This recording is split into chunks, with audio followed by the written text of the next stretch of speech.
Hey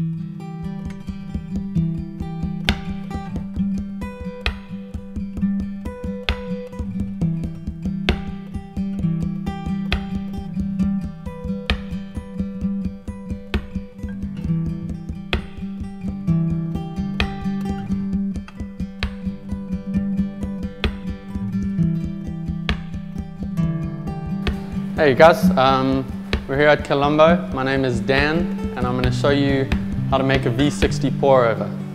So I've got some really awesome single origin beans here from Burundi. I'm going to be weighing out 28 grams of these.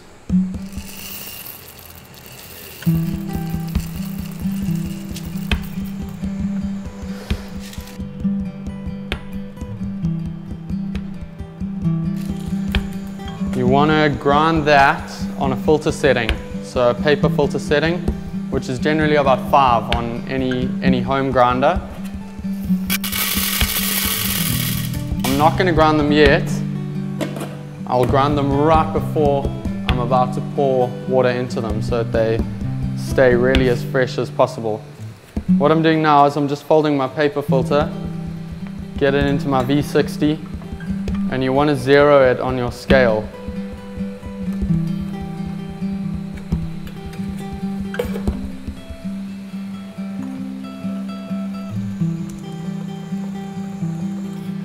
Okay, so I've got some hot water here.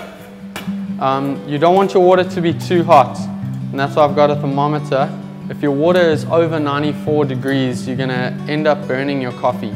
So you want it sitting anywhere in the region between 85 and 95. I've got mine on just under 90 here, which I find is pretty good. So now I can grind my coffee.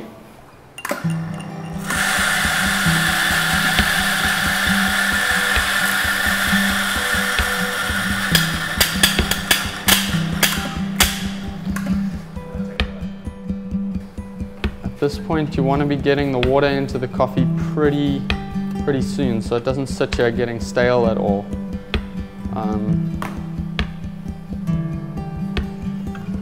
So give it a little shake, level it out, zero it again. And as you start pouring the water in, you want to start, I've got a little timer on my scale, but you can use a hand timer, a timer on your phone or anything. And just start it as you start pouring your water in.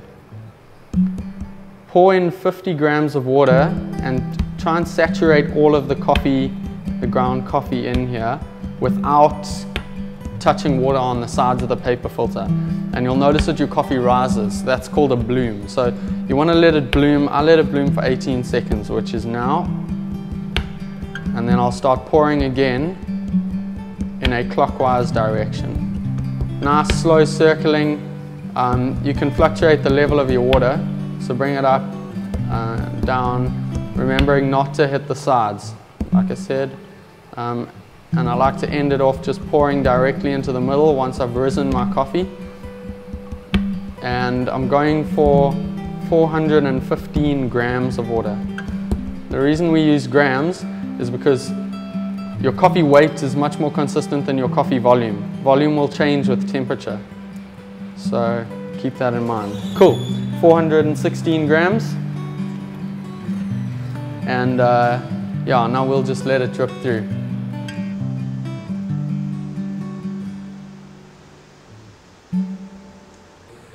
Okay, so as soon as your coffee gets to a dripping point, you can take your dripper off and pour it out. I like to pour it into a cold glass so it cools down a little bit. I enjoy my coffee a little bit cooler than most people. A good temperature to serve it at is 65 degrees. What you're looking for in a pour over is quite a clean cup, quite sweet coffee, and it's not as muddy as, say, your French press. So great way to start your morning.